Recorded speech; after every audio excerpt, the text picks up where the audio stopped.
Welcome back, everybody, to another episode of Go Blue with Stu. I'm your host, Stu Douglass, as always, on the Field of 68 Network. With me today is Michigan grad, host of the Spiro Avenue Show, Justin Spiro. What's going on, man? I appreciate you coming on. Michigan grad, you're off to a bad start already. It's Did I say Michigan grad? It's Michigan State. Yeah, Michigan you're like State an ESPN I can't even recognize state as a word when it's next to Michigan. That I can't even say it next to yours. Yeah. That's a big mistake to make. I mean, Michigan State people couldn't get into Michigan, I was told by your star former All-American second team center. So yeah, you don't want to make that mistake right out of the gate. You know, we're very sensitive in East Lansing. So no, we don't. Man, he's been good at that. He's been so good at playing heel. I don't even know what's real or fake with him anymore. But yeah, I've only had Michigan people really on the podcast talking about Michigan basketball, obviously, as we're a Michigan basketball podcast, but haven't had the other side and too many controversial opinions. But it's been a very controversial time in Michigan basketball. And I'm hearing it from fans on Twitter left and right about Juwan as a coach. So I kind of wanted to get the other side's opinion on what they're seeing from an outside perspective, although it still is a little biased. Obviously, we both have our biases with being from the other side and have our opinions about State or Michigan, vice versa. But what do you see? Are you on the fire Juwan train, or are you just kind of observing it right now and can't quite figure out what's going on with everything? I understand why that's a topic. Like, that's if I were hosting a Michigan show, that's what people are talking about. So I'm not criticizing the question, because I would ask the same one in your spot. But it's really a non-serious conversation. Like, there's no way they would do that. And I think, furthermore, it's insane that they would even suggest that at this point. You're not that far removed from being on the cusp of a Final Four. You don't pull the plug that quickly. I mean, even North Carolina doesn't pull the plug that quickly on their coaches. Right. Kentucky doesn't pull the plug that quickly on their coaches. And, Michigan, I think, is not quite at that level, but Michigan's at that sort of top of the second tier level. I have a lot of respect for that program. So, I mean, it's a non-serious conversation to have at this point.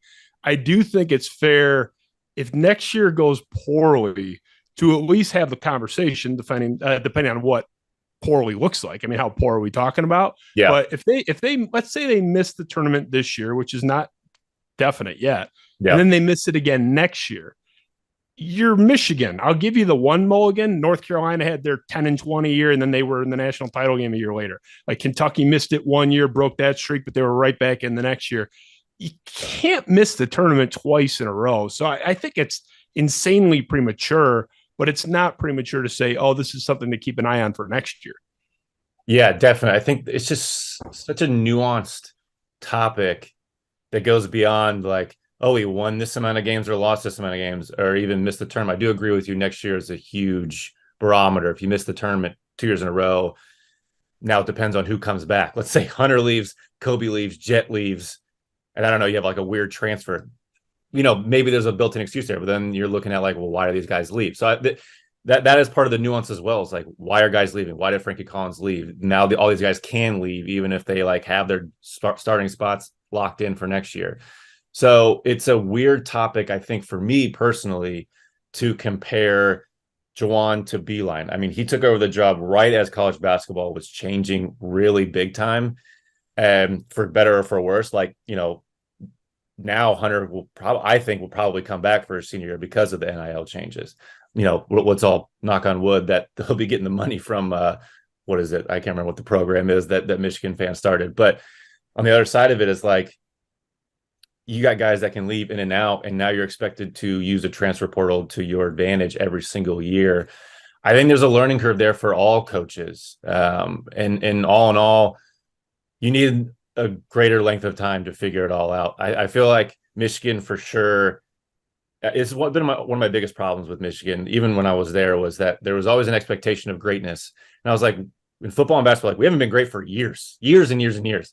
Like, why are we judging Rich Rod and Beilein after 2 or 3 years because of some success that guys had like 10 years ago or 15 years ago? Like, they're still looking for the Fab Five, when Beilein was there. And it was like, this stuff takes time. I know in the middle of me being with Beilein, it was like, we were doing the right things. He was the exact same coach he was when we were playing well as when we were playing bad.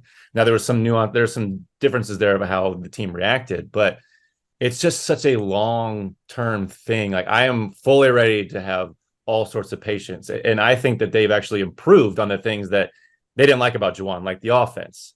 I don't know how much you've watched of Michigan, but I think there's been a lot of improvement of how this team has played from the beginning of the year. I mean, I think if they don't lose to Central Michigan, like we're talking about their like first four out or last four in, like at very minimum to me. Do you think that's wrong?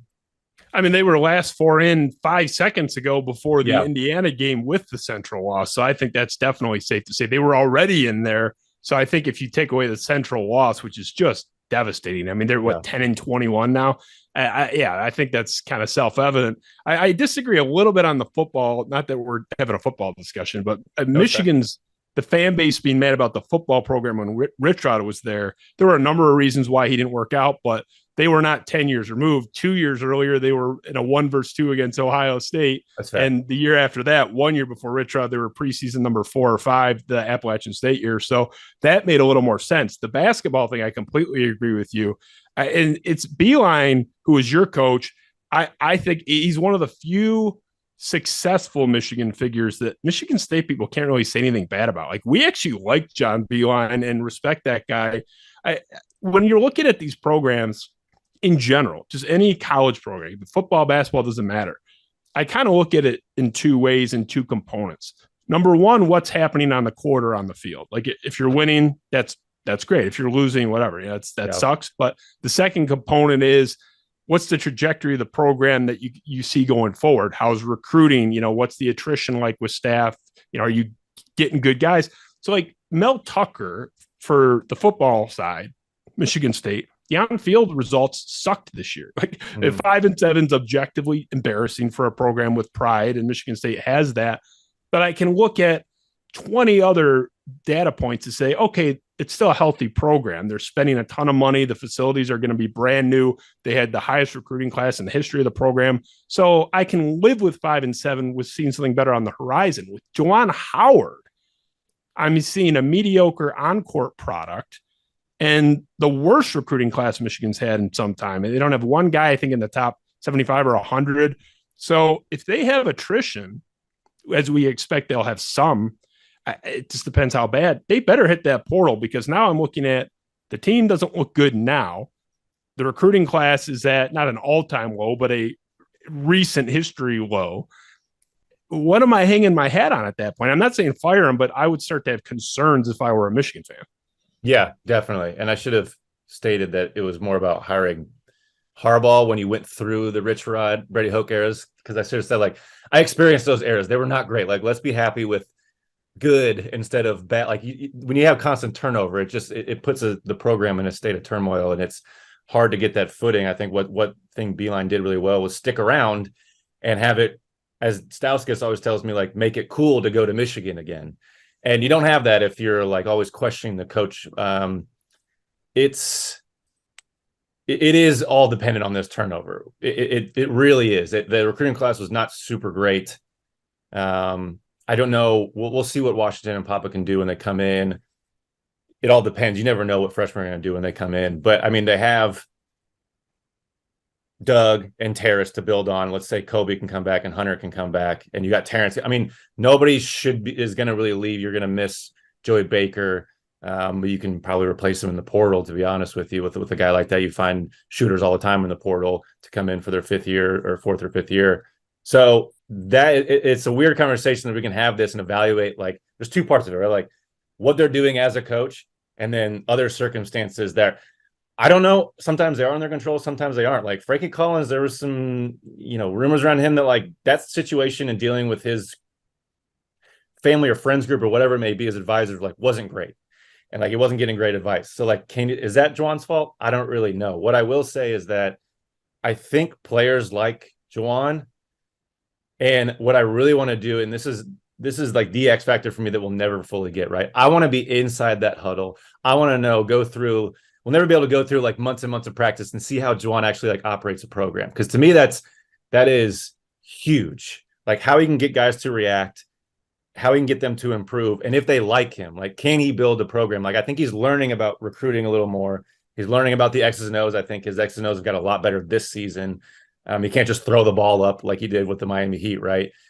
So there's like these little things that we'll never be able to answer. So I always have trouble with these conversations. Like, there's so many things I don't know. There's so many things I don't know and I can't answer. And the things that I really want to know, like what's a coach like inside the huddle and on a month-to-month, game-to-game basis. And that's what makes it hard for me to like really engage in some of these conversations, to be honest. I mean, and the biggest thing, in my opinion, from what I'm seeing, in just as a general matter, but as it pertains to Michigan, why this conversation is hard to have. If you go back, let's say 12 months and 9 days, University of North Carolina was outside looking in for the NCAA tournament. They were trying to get on the bubble, work their way up to the bubble, ended up beating Duke at Cameron Indoor, basically clinched their tournament appearance last year. But I mean, you're going back just over a year. North Carolina didn't even think they were going to make the tournament. They end up going to the national championship game, had Kansas down like 17 points or whatever it was, and had a chance to win at the end. None of that happens. They missed the tournament entirely if Brady Manick is not there from the portal. I mean, he was huge in that regular season. They would have been a 500 team thereabouts if he doesn't land there, if they don't get Brady Manick. That one guy was worth getting into the tournament and getting on the cusp of a national championship a hair away. So, who knows who's going to be available in the portal, but it's basketball. It's not football. Like Michigan State had a football example with Kenneth Walker, but for the most part, basketball, you had one or two guys. Everything we're talking about is out the window. I mean, so we can say recruiting's bad this class, relatively speaking, which it is, just objectively by the rankings. It's lower than prior.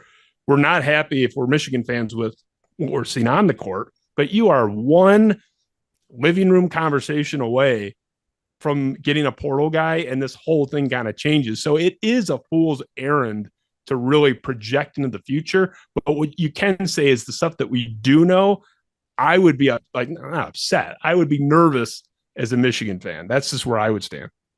Yeah, no, and I totally get that. It comes down to the nuances of talking about basketball over results, which is always the hardest conversation. Like I said, like I don't know. I can look at like what schemes probably are during the game or how they should be executing things.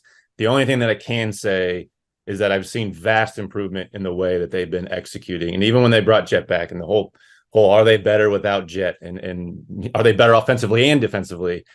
Defensively, probably less arguable, but offensively, people were wondering, like, well, do they execute more without Jet? And yeah, but they brought him in. I think they did execute pretty well against IU at a tough environment. So I always said, if the season was 50 games long, this would be we wouldn't be having this conversation. I think the development of this team going forward, I mean, they're in the Big Ten. They're just as good as anybody else. Like they're in the Big Ten. They are a tournament team. But that doesn't move the needle for anybody, because if they miss the tournament, that's a big deal. So it's that balance of like, are we seeing improvement here versus the results? And it's like I'm banging my head against the wall at all times. But I want to ask you, if they do make the tournament, I had people tell me that last year making the tournament, making the Sweet 16 was like lipstick on a pig for them. They still didn't view the season. Now, if they would have had a good season, this is my problem with fandom, is they had a good season this year, they'd have been talking very different about that Sweet 16 last year, about how it was the stepping stone to an improved season. But do you think them making the tournament, squeaking in 2 years in a row, and let's say they win a couple games in the tournament, like, is that progress for you? Because for some people, they're still not happy with it. I don't think it's progress if that's what happens, because you've already done all that. I mean, progress by definition means we're moving forward. You're going to be. We viewed a little different. Well, how do you view that as progress? So you're just doing what you already did. I think that, yeah, I do think that the expectations early on that this team was going to be a top 25 team, and the team last year, like the team last year was definitely skewed towards Caleb and Musa's rankings. And then from what they had last year, that team that they had the year before, which was an amazing team. And I thought that was unfair. Like, I remember going into the season saying, like, they're not a top 25 team. It's just not the case. They won't be early. They'll lose games. They'll jump out of top 25. And this year they're ranked the same way. And I'm like, you can't be putting all this amount of freshman minutes into the top 25. It's just really not going to work. Sometimes it works, but like, it's just not something you should predict to be in the top 25. So I never thought they were there from the get-go. And all I wanted to see from them was improvement. And it took a long time. So I view it just a little bit differently as they have progressed this year. Last year was very frustrating to me. It was honestly more frustrating, even though people weren't as frustrated last year. That might be a lie. They probably were a little bit with Caleb and the expectations there. But again, I just had not the same expectations. So I feel like maybe my bias is that I am seeing some improvement and that I want them to play well and improve. And I like these kids. So maybe I'm too inside baseball right now with all of this. I think it's funny. I want more for your program than you do. I mean, just on principle. I'm not saying. I said I wouldn't fire him. I think that's an insane conversation. I think it's insane. I don't even think it's. I see where you're coming from. I think you're crazy if you're a Michigan fan. You're saying, oh, you got to fire him. I think you're nuts. I don't even think it's a topic of legitimate conversation.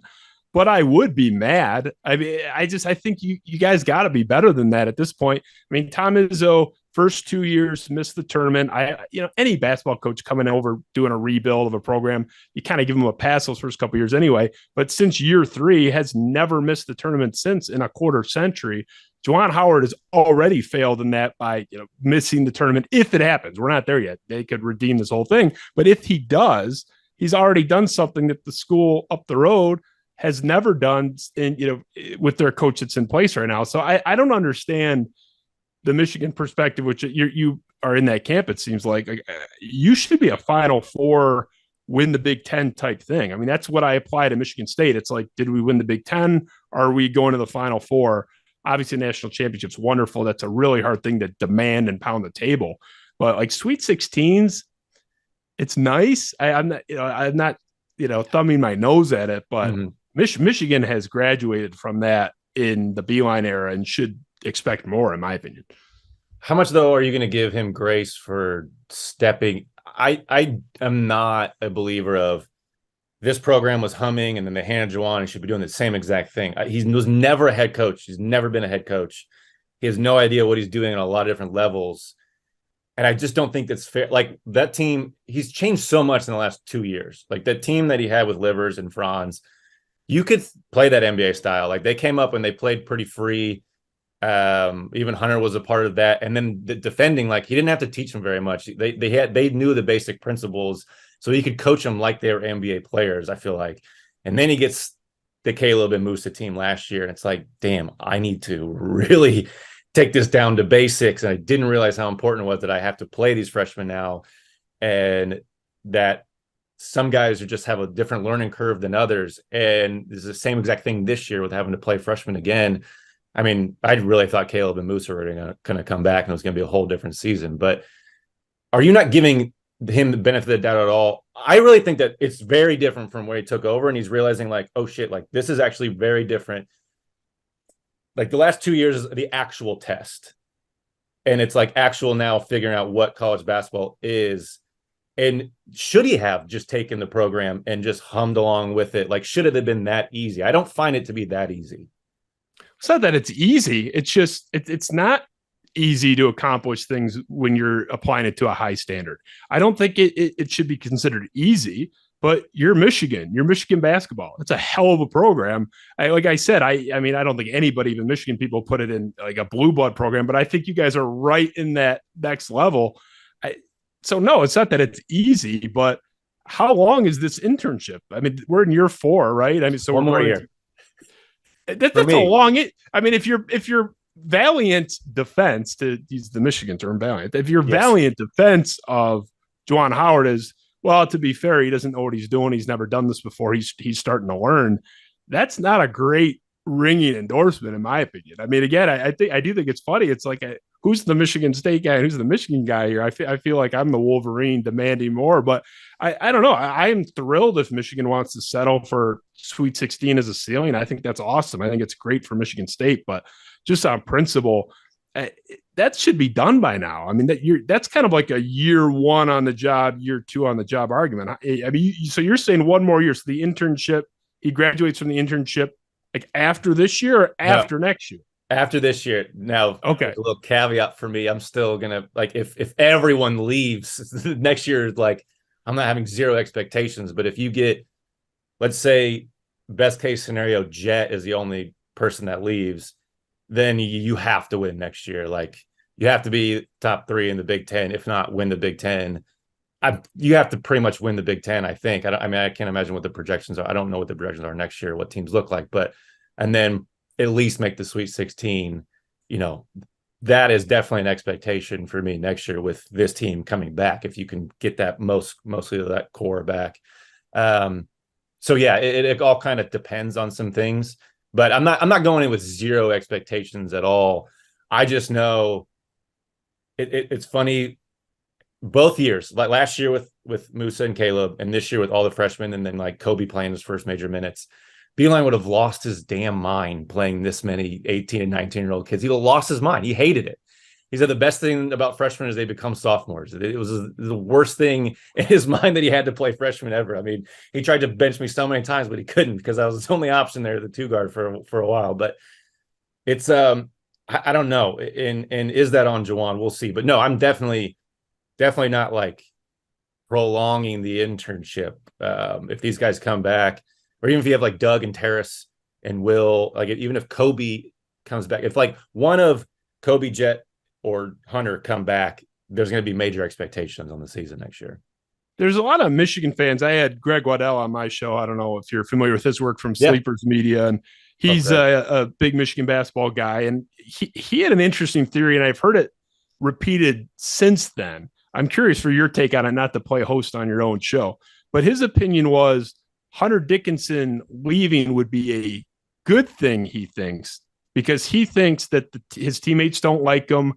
Everything has to be sort of built around him, and you can have almost like a addition by subtraction. Not saying he's not a hell of a player, because that's self-evident. Everybody understands that. Yeah. But there are certain situations where a guy leaves and the team gets better. Bill Simmons talked about it he called it the Ewing Theory, how the Knicks would sometimes play better when Patrick Ewing was hurt.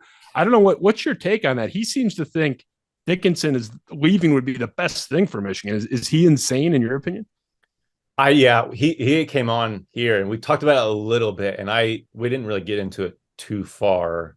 I can't remember exactly what we talked about, but I disagree. I wholeheartedly disagree. I think that from what I've seen, like Hunter is actually like a soft-spoken kid, and I think he does.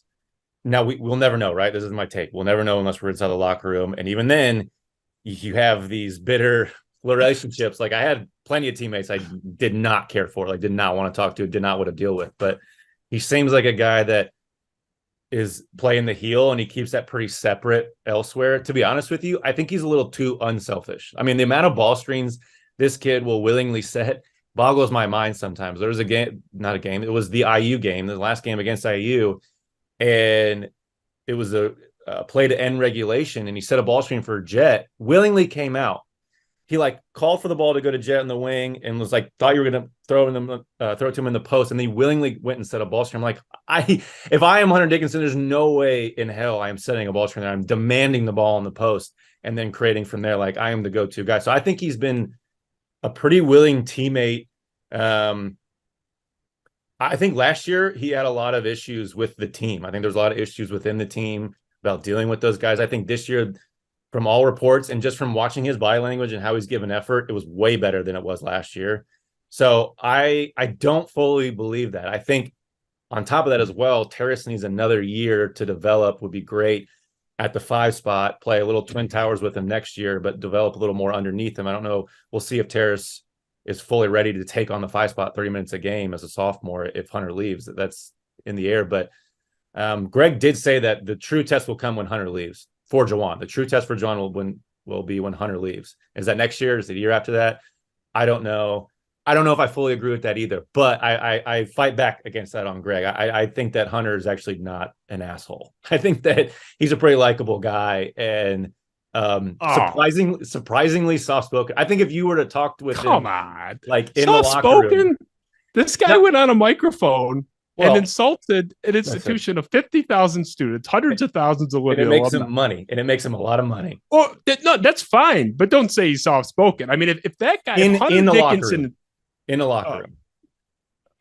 Okay. I mean, that's a fair distinction. I mean, if that guy's soft-spoken, I want to see who's boisterous and loud and opinionated. I mean, it's like you're going to have to shatter the decibel meter to find someone. To me, the most outspoken to a fault. I don't think it does anybody any good for him to do what he does. I mean, if I were a Michigan fan, I don't think I would like him. And I have a lot of Michigan fan friends.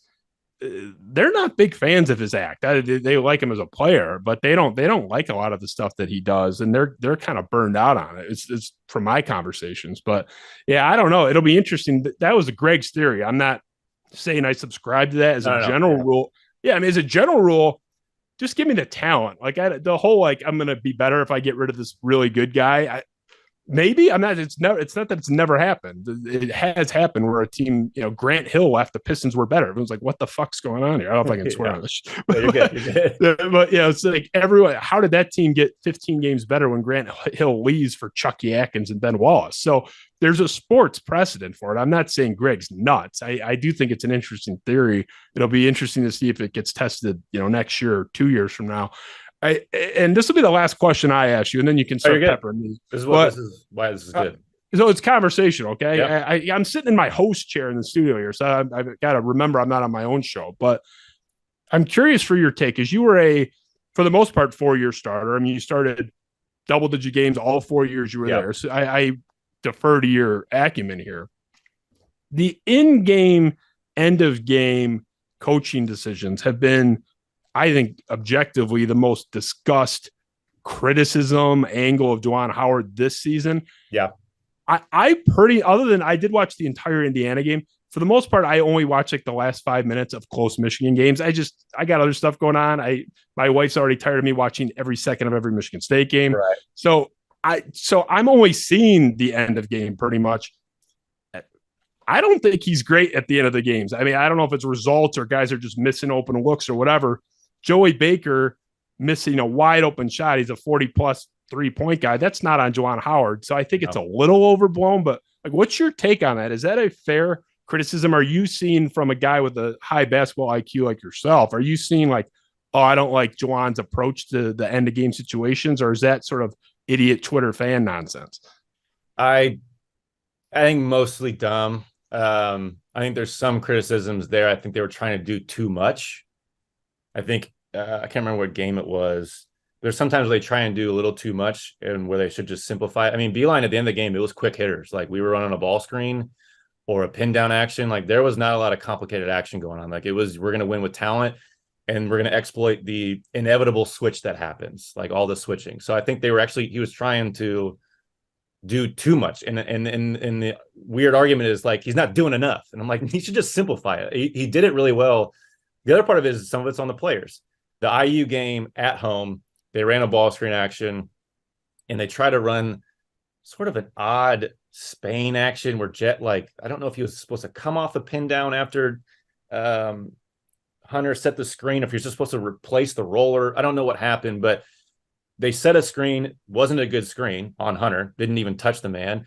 And then Kobe went down in the paint, and he went down and he got inside the paint, dribbled out a little bit, and didn't even look at the rim. And if this was, few games later, Kobe's talent would say, okay, just go make a spin move and shoot a little jumper like you do during the other 39 minutes of the game. So some of it is on the players for sure. A lot of it, Kobe in the IU game at IU just recently, half court, he had a chance to shoot it, and he just tried to throw it to Hunter in the middle of the court inexplicably. And so that's some nerve there. That's still freshman nerves I think they're working through. So I think it goes both ways, but at the same time, your guys gotta be confident. You gotta let your talent show through, and no matter what play you draw up, the timing and the execution have to be right. And that's why quick hitters are usually best. I think if you overcomplicate things, there's only a few Brad Stevens, and that's really only in some variances out of timeouts with some out of bounds plays. I think when you watch the NBA, what's the final minute? It's 1-on-1, because you don't want to overcomplicate things. Some ball screen stuff, it depends on who the opposing big is defending it, but or whatever mismatch you may have. I don't know. I wouldn't overcomplicate it, and I think it's a little bit of both, but I think they've done pretty well. I mean, it's consolation, but they've been in overtimes 3 games in a row, and those games 15 games ago they had just lost by 10 in the final minute. So progress is great, but if it's not winning you games, obviously it's not that great. But I think they have done a lot better. The way they've executed to get those games into overtime or come back from deficits, was it Wisconsin that looked bleak. Like they have been doing better. So I think the criticism a little. It's easy when you're losing games. I think if they've been winning the games and run the exact same thing, there would be zero criticism whatsoever. Which is one of my. I mean, well, as an example, I mean, the aforementioned Baker shot, everyone was, how does the final shot go through Baker? I said it on Twitter right after. I'm like, I don't know. I mean, I know this is the idiot Sparty over here, but if you're telling me I can get a wide open look for a guy that shoots like 44% from three, coach, good job, coach. I mean, that's, what more do you want? I understand the argument of having it go through your best guy, but you got it to your best 3-point shooter, objectively speaking, statistically on the team, got a wide open look for the win. I'll take it. I didn't like, if I were a Michigan fan, that nonsense at the end of regulation against Indiana. I don't know. Am I crazy? How does that play not go through Dickinson in the post? And if he has to pass out and they double or triple, fine. I don't know how you don't not just get a post touch, but the whole thing should have been geared on Dickinson. He was giving them some real problems down low. Is that a fair criticism? No, for sure. And it was odd. Like I mentioned before, it looked like he was calling for it. Yeah. Like he literally motioned his arm to Kobe, I think, at the ball. I was like, pass a jet. And I thought he was going to post up. And then he just went out and set a screen. So I don't know. I'd be interested to see what the play call was. At that point, too, there's a point where, Hunter's got to demand the ball. Like he is the All-American big guy, supposed to be, all Big Ten player. There's a point where you got to call the play yourself and you got to go in the huddle. I mean, I didn't go in every single on huddle and call the play, but Zach and I, a lot of times, junior, senior, be like, this is what we see. This is what we need to do. But a lot of it was self-evident. Like senior year is like, Trey's our guy. We're just going to give it to Trey and run a ball screen. That's like, what else are we supposed to do here? Unless we need a 3 and we'll maybe run some variation of a screen. But yeah, I think that it does have to go to Hunter. And I think where that comes from, maybe they did call that play. I don't know. It just looked really weird at the end. But I think like you have to tell everyone, go to Hunter and he's got to demand that. So it's a bit of both ways. But yeah, there's no way that Juwan should be calling anything else in that game. Maybe some other games are a little different, but in that game, no, should be. I'd have to cut the tape back on, but from remembering the play, that did not look like the coaching staff called a post, touch for Dickinson and the defense denied it and you just had to go elsewhere. That just didn't look like that was a design. It looked like it was an option, but that had to go through him unless they're triple teaming them, on the pass, which would never happen anyway. So yeah, I mean, as someone that was rooting for Indiana, I thought it was great, but I thought it was absurd. What are the chances of Michigan winning that game if he's going down low and driving? I mean, 60%. I mean, it's pretty high. I would take my chances. And if you're All-American best player who's great in the post, doesn't get it done, I'll go down with that ship. It's better than the alternative and going down with whatever the hell that was. I don't know what that was. I mean, you should know a thing or two about this. Actually, you were a absolute menace at the end of games. You had a game winner against Michigan State and a game effective ender at Breslin. That was the first time you guys had won there in like 15 years or something, right? When you hit the 3, you guys were up. I think you were up 2. I was there. Yeah, you're up 2 with the ball, slowly losing momentum. Yeah. You're up 2 with the ball with 35 or 30 seconds left or whatever. So yeah, something like that. Yeah, you were a source. I mean, the first time we've met, quote unquote, but I know your face really well because my best friend's a Michigan grad, and anytime I would give him any type of shit for anything, he would send a picture of you hitting the. That's good. So I've seen a picture of you shooting that shot 6,000 times in my life. So you're a major trash talk source for him. But yeah, I mean, you were. I'm only half kidding. I mean, you won these games. You were the one winning these games for your team. I mean, those are the 2 I know about. Yeah. Maybe there were other teams that you tortured us twice. I don't know. I just thought in both years, one of them was like a layup, right? I mean, I think Burke got to you. Yep. And obviously the 3 was a great shot. I feel like Beeline was better at this. I think it is overblown. Like I said, Baker wide open. People were mad about that. That's nonsense. But I felt like Beeline was so good. I felt like you guys always at least got a pretty good look, and it doesn't seem that way. But again, you're comparing Juwan to, I mean, Beeline's one of the best 8 to 10 X's and O's coaches of the last 30 years. So that Right. is a high standard, but to be fair. Yeah. No, it's a fair point. I think what you were saying, why we got shots at the end every time was because he simplified it. I think where you get like, especially like in the NBA, it's a little more open court, so it's a little easier. But it's like, all right, we're gonna run something, we'll try it. But if that doesn't work, we're at least bailed out to where like the guy with the ball, we trust to make something happen within this space. And so I think sometimes they'll overcomplicate it and then be like, oh, we just put him in a place where there's like way too much help side defense. And that's obviously, it's hard to do in college. There's help side defense everywhere at all times. But I think what Beeline did really well was simplify it a little bit, not overthink some things, especially when you have a young team and the talent that Michigan has. I mean, they have such talent that, yeah, it's probably easier just to simplify everything and go from there. But yeah, I think we could be talking a little different. Some of these shots were to fall, or let's say Kobe was a little more aggressive at that IU game at Michigan, if you were just to turn around, hit that shot like he does all the time. So, there's a lot of what ifs there. But we'll see. It's before we get out of here, I want to talk about the look, but I want to talk about some Michigan State basketball a little bit, and then going into the Big Ten tournament, what your thoughts are as a whole with the Big Ten. Michigan State, to me, I think they look good ever since the Michigan game. I mean, they should be 4-0. That Iowa meltdown was tough, but they controlled that game and they looked really good in that one. Besides the last couple minutes in OT, had a really good win against IU. And then I think, what it was, Ohio State was whatever. And there was another game. Minnesota was, no, not Minnesota. Who was the second last game they played? For Michigan State? Yeah. Second to last game. I know we just beat Ohio State. They all kind of mixed together for me. They all mixed together. Nebraska. Yeah, Nebraska. Yeah. Was that the one? That was the one at Nebraska.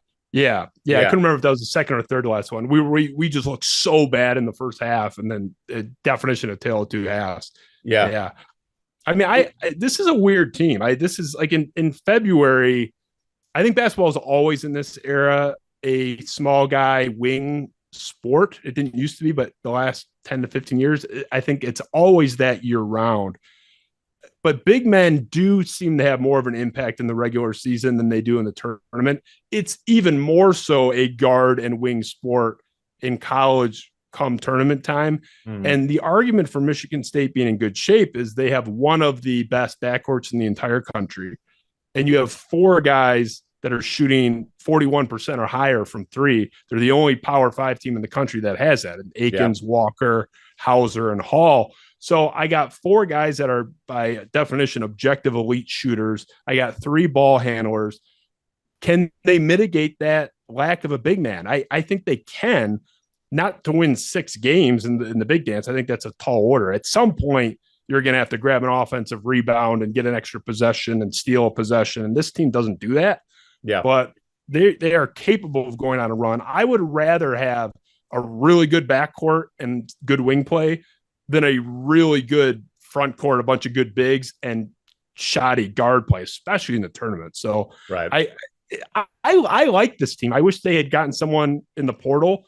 That's the oldest Michigan State argument ever. People are kind of tired of it, so I'll just leave that there. I wish they had done that, and they didn't.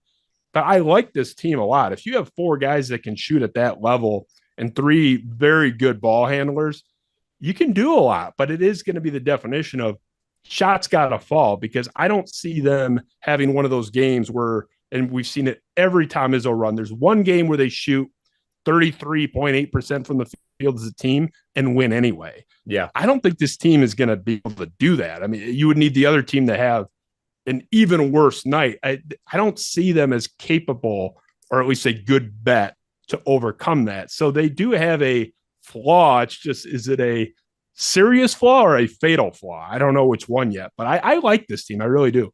Yeah. And one guy in particular I really like is Joey Hauser. I think his game, I watched him in person at IU, and it was like Red Mamba out there. It was like Scalabrini. He's just moving at his own pace, and he's getting open shots, and he's tall, and he can hit threes.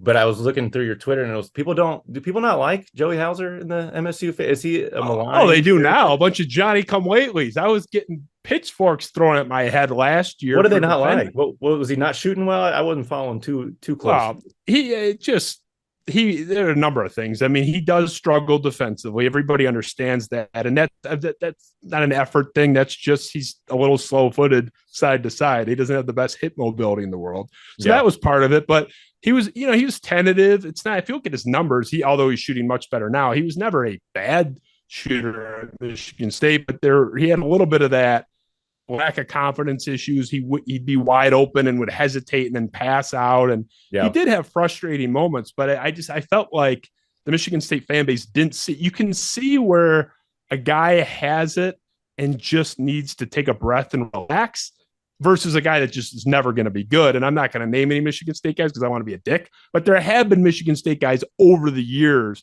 where I'm telling my buddies, like, this guy's never going to be good. I always saw it with Hauser. You could see the guy's a good player, really good player. Yeah. He just had to take a breath, settle down, and, hey, man, like, let it rip, believe in yourself a little bit. And, yeah, so the Michigan State fan base loves him now. But I said he's like this generation's Goran Sutan, not in game because they're very different style players, but in terms of the Michigan State fan base, like basically not hating, but having so many issues and constantly complaining about him. Right. And then senior year, it's this redemption tour and everybody loves him. Sutan wins the regional MVP and, they knock off number 1 overall seed Louisville in 2009. And now everyone remembers him so fondly, but they hated him for 3.8 years before that. So they love him now. That was not the case for a long time. And I've always been a Hauser guy. I always saw it with him, and I'm just thrilled for him. I'm as happy for him as anybody on the team to see him doing well. And I think it's been a redemption tour for him.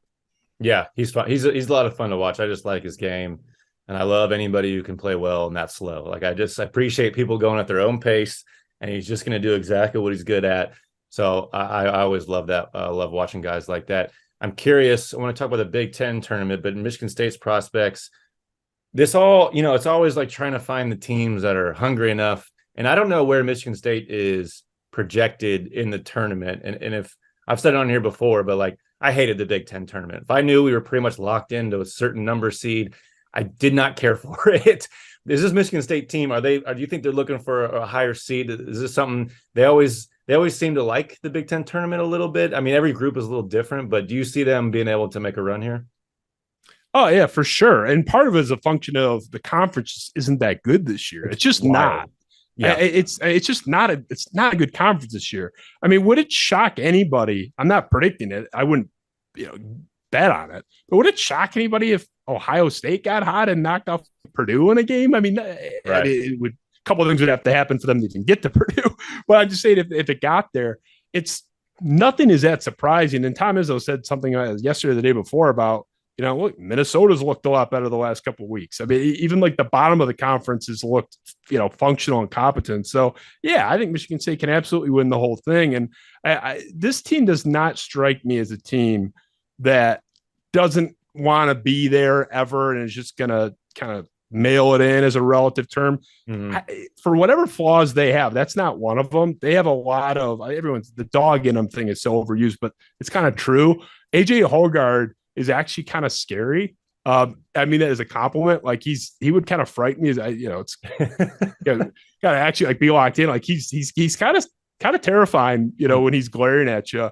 They don't. And Tyson Walker has some of that same kind of FU edge.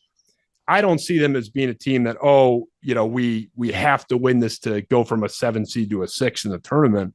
I just think they want to win every game they play, and they have, for whatever flaws they have an edge to them, and that's to their benefit, I think, because they're not one of the best 5 or 6 teams in the country, but their compete level is really high.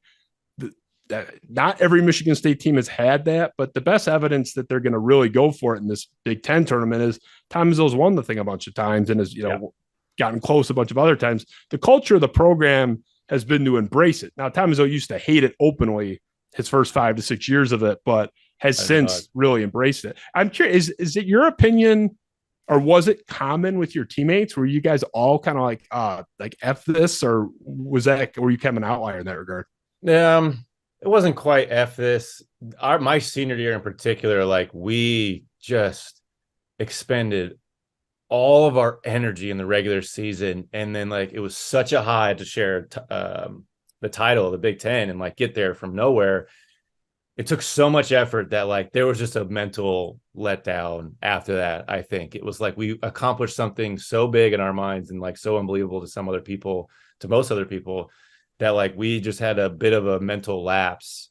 Now I will say this: Ohio upset us. That team was very good. So they were not the seed they were. They were much more talented. They almost knocked off UNC to get in the Elite Eight, and UNC won that year. So, but yeah, it was definitely winning the big tournament. It was like, I just want to get to the NCAA tournament now. Like, I don't care. I want to win one game, get a little fresh. Next game, I already know what my job is. Like, I know I'm going to execute it in the NCAA tournament. I was just like chomping at the bit to get to the NCAA tournament and nobody get hurt because we played like 6 guys. And so I don't know.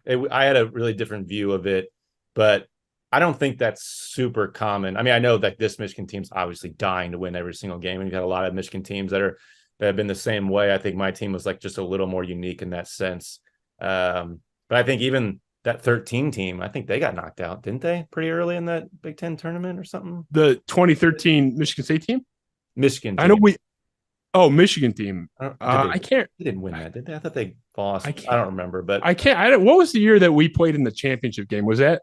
I thought that was like kind of 13-14 range. I can't remember. I know we won it in 12. That was when we beat the Jared Solinger Ohio State team. That was a fun one. That was a great game. That was a heavyweight battle. Revenge. But you guys have higher stakes in this thing. I mean, you're playing for your lives. I think it was Andrew Kumbo, a Michigan State Twitter guy, had a kind of breakdown and projection on Twitter today where he was like, here's the outcomes. Michigan State loses the first game and they're out. They'll probably be a 7 seed.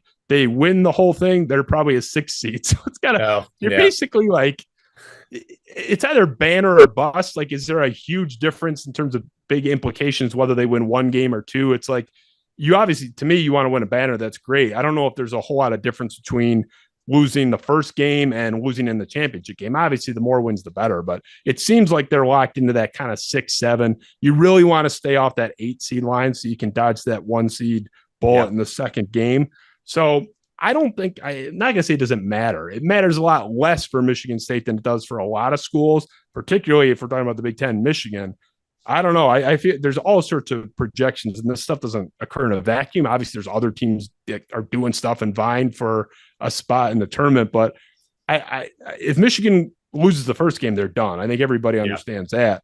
The question will be, what if they win 1 and lose 1? As long as they win 1, to me, they have a shot. They'll need some help. But I'm more interested in the Michigan side personally, just because I think Michigan State's kind of a settled thing at this point.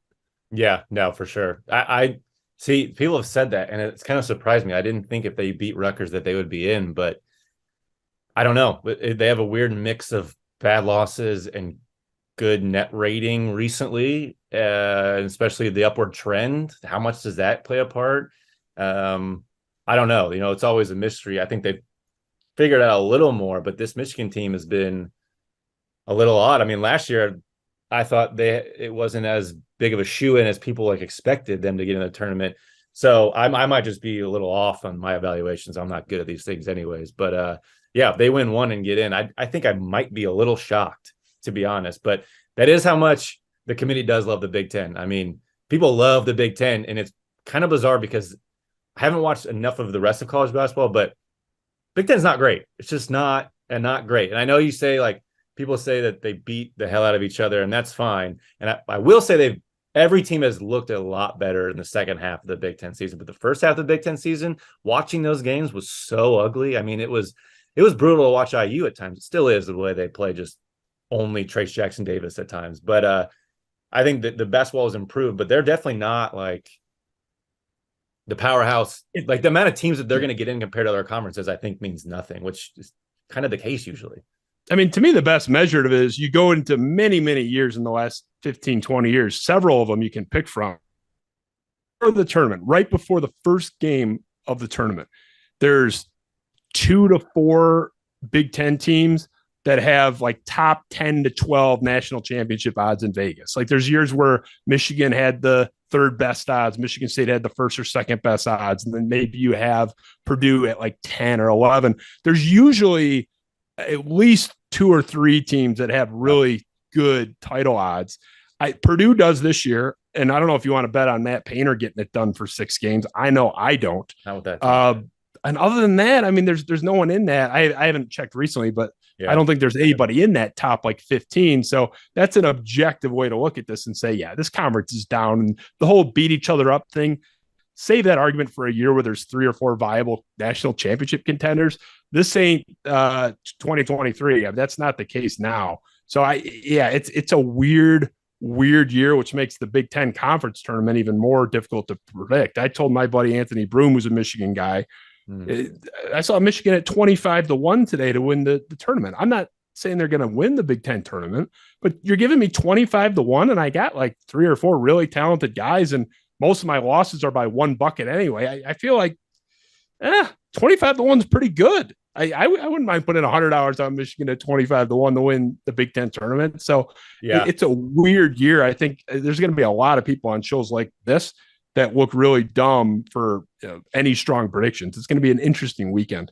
Yeah, I'm putting $5 to $10 on Illinois, Penn State, and Michigan. I think the odds are there with plus 200 or more than plus 2,000. So I don't know. Why not throw it down? Who cares? I mean, this is March, and those teams are real hungry. So sometimes that works out, sometimes it doesn't. But I think this year, it's up for grabs with everybody, and it kind of seems like everyone does want to show up, but it's a game by game basis. I mean, we will see. It's going to be interesting to say the least. I'm curious at how this all fleshes out in the NCAA tournament. I'm going to laugh my ass off when this is the year like the Big Ten gets the most teams into the Sweet 16 since whatever, and it's like, of course, this is the year because it's the most unpredictable thing in the entire world. And every time we think we know what basketball is and sports are and what we can predict, it just comes and bites us in the ass. So I don't know. I'm not holding out hope that the Big Ten is going to do well, but it seems like it's set up almost like that first Michigan, that like Harbaugh season.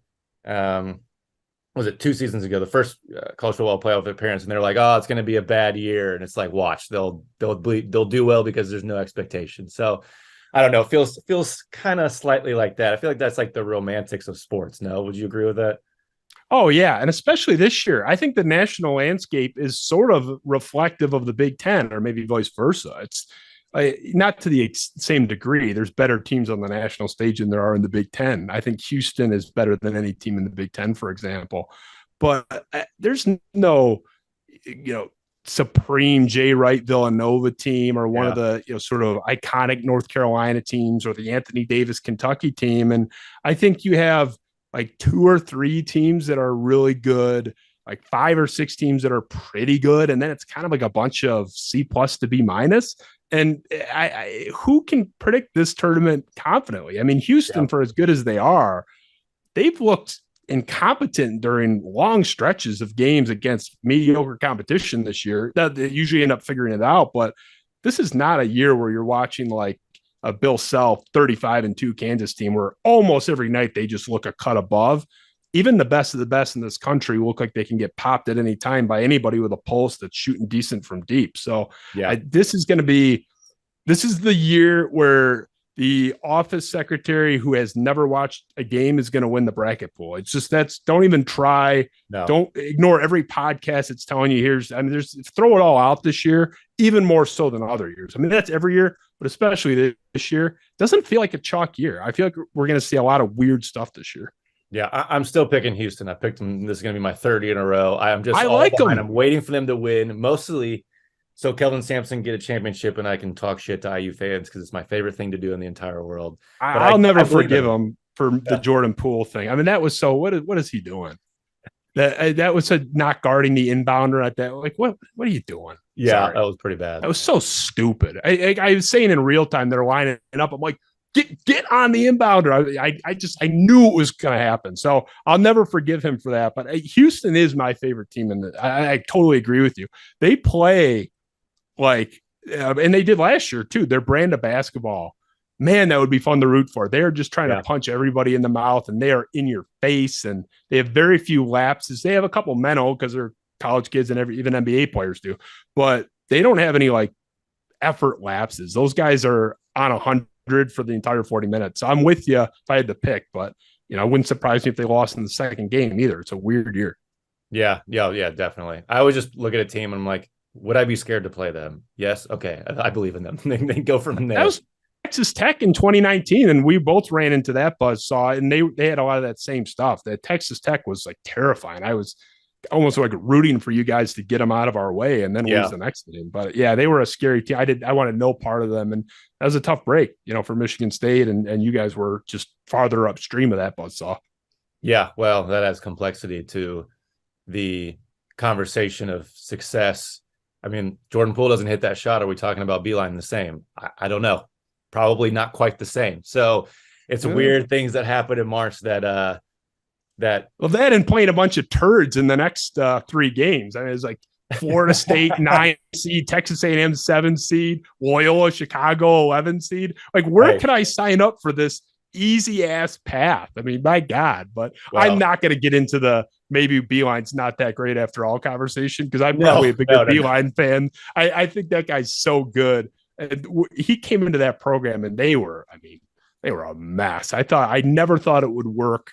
And I was wrong. I love that guy. So not to denigrate Beeline, because he's awesome. That particular team is the definition of you got to have some luck. I mean, how do you make the national championship game playing nobody higher than a 6 seed? And you were a 3. It wasn't like they were a 1 seed that really earned the easiest path. I mean, there's not many national runner-ups that didn't play a single top 5 seed. It just doesn't happen very often. No, it's bizarre. The NCAA tournament is just absolutely bizarre. And I'm still bitter about my senior year, but we will not get into that because that is a too far of a conversation with seeding. What happened?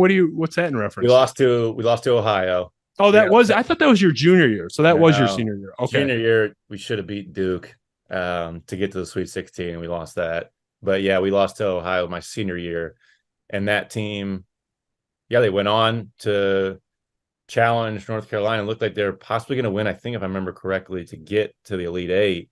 But then they lost. I think North Carolina went on to win that year, if I'm not mistaken, because I remember Tyler Zeller winning. But that exact same team returned next year, all 5 starters. The coach left for Illinois, and they didn't make the tournament the next year. And so I was like, you got to be kidding me. But they were good. They had really good players, and we got, I thought, screwed out of a seed that year, just a 1 better seed. And it was I can't remember what we were. It was like 4, was it 3, 4, 12? Is that what it is? I can't remember, but I remember just this tournament's stupid, man. I mean, Like, I don't blame you. I mean, Michigan, you were on the court, so I'll defer on the the level of emotional investment. But I mean, the Middle Tennessee State thing, I'm not saying they were a great team. They got just destroyed in their next game, but like, how many teams are going to win when your opponent comes out and it's like 7 of 8 from 3 on crazy shots, like immediately? You're down like 15-2 before you even know the game started. I'm not saying it was an insurmountable, like Michigan State had a lead or it was tied with like a couple minutes left. So they could have won that game, but it's just, if Middle Tennessee State does anything other than hit 7 ridiculous shots from the parking lot in the first 4 minutes, I don't think that game happens, and that team might win the whole thing. You just have to survive that. You talked about North Carolina surviving a scare and then going on to big success. There's a lot of national championship teams that barely got out of a game against a lesser opponent. They won by 1 or 2. The Louisville team that beat you, which not your team, but because that was the year before. That was the year after, the 2013 team. But that Louisville team, Wichita State had them dead in the semifinal, and they pulled that one out. So you need some weird stuff to happen, although Wichita State was better than Middle Tennessee State and Ohio. But that's why this thing is so hard, and this year more than ever. And that's why I think that Sweet 16 thing is not something to completely thumb your nose at. We were talking about earlier, because it's hard to win even a couple games in this thing. It just is. It's a weird thing. You have one guy that's off and one guy that's on the other team, and you're just gone. It's not, a best of 3 or whatever. So I'm fascinated to see this tournament play out. And this would not surprise me if we see like a 6 seed win the whole thing. I would not be surprised. This is the year to do it. No, you get hot, and this is a year of all years for a team to get hot. I remember, was it a couple years ago when it was like Baylor and Gonzaga were the clear favorites, and they were like, well, it's anybody's game, but then it came down to Baylor and Gonzaga. Like, I don't think it is this year. I think it's really like whoever's going to get hot can make a run and be consistent. It's going to come down to some guard play, some senior senior leadership. I mean, talent is always helpful, but I think you're going to see some maybe more advances from some more experienced teams. I don't know. It'll be fun, but it's fickle as hell, and the conversations around them get very sure of themselves when these things happen or don't happen. So it's college sports is the most interesting sports topic in that regard, because we want to make so many absolutes about a lot of luck and a lot of situational things that have to happen. So it's constant, but it's good conversations. I appreciate you coming on and chat with me about it. I do love these kinds of talks where it gets a little layered with these sorts of things, and to have your perspective with everything and the history of it. Like I can't go that far back with Michigan and Michigan State history. I barely remember my game. So I appreciate you coming on and giving me some wisdom there and a different perspective. It was really great. And I'll definitely have to have it back on. We'll see what happens with the tournament. But I'll be chirping on Twitter, so you can find me there. If they beat Rutgers, you better believe I'm calling for like a 5-point win against Purdue. Oh, you have to. That's you're doing your job as a fan and as an alum, so you should be. Yeah, I appreciate the invite, and we went like an hour, and you didn't once apologize for beating Michigan State twice and breaking my heart and having my friend send pictures of you for 6 years after the fact. So yeah. I'm still waiting. I'll check my mailbox. Maybe you mailed the apology, but happy to do it anytime. And, if you're ever in the Oakland County, Michigan area, I got to get you in the Michigan State room. I don't know if it's going to like melt your skin. Probably not. There, but I would, that would be good. I would appreciate that. Yeah. It's funny. It was my senior year, and Keith Appling looked at me. It was a free throw, and he said, "You guys are trying to beat us 3 times in a row, huh?" And I was like, that's what I'm trying to do. Yeah. And I was like, that's when I realized that we were back on at least close to equal footing, and that the rivalry was back. And that was a success in and of itself. So it's fun to have that rivalry is what it is. It's always, for me, I mean, I don't care as much about football. So the Ohio State rivalry was just never really did it for me the way Michigan State did. So it's fun to have it each year. And I hope, for the sake of both sides, that Juwan can figure this thing out, steer the ship in the right direction, like I think he will and is capable of, and keep that rivalry going, because it is some of the most fun back and forth on both sides. On Twitter, I try and stay away. You get pretty involved. You're pretty good with that, but I try and stay away from that. But overall, it's been a good run so far. Yeah. Next time we'll talk about why your team's completely locked up Draymond Green. Like he guy's one of the best players in the country in 2012, and just was terrible in both the games. You guys locked him up for. I don't know what. Yeah, that we can do that next time. But I'm fascinated. Like, what was the secret sauce with Draymond, where the guy would go like 20 points, 19 points, 18 points, 22 points. The Michigan game, like 6. Like it was 3 or 4 games in a row. I felt like he was always bad in that game the last couple of years when he was at his peak. So I'm fascinated for that conversation. But we'll leave that next time. But I appreciate it. Hey, shout out Zach Novak. I give him a lot of credit there, but definitely some game planning. I mean, Draymond was enemy number 1 we were focusing on. But yeah, we'll definitely have to talk about that next time. Justin, I appreciate you, man. A lot of fun. We'll definitely have to do it again. Appreciate everybody listening. We'll put the link up. You can find Justin on Twitter. If you see my stuff, you find it through Twitter. But what is your ad? It's at Darko State News. Don't ask why. It's a long story. I won't. But you can find them there. Appreciate you. Until next time, everybody. See ya. Thanks.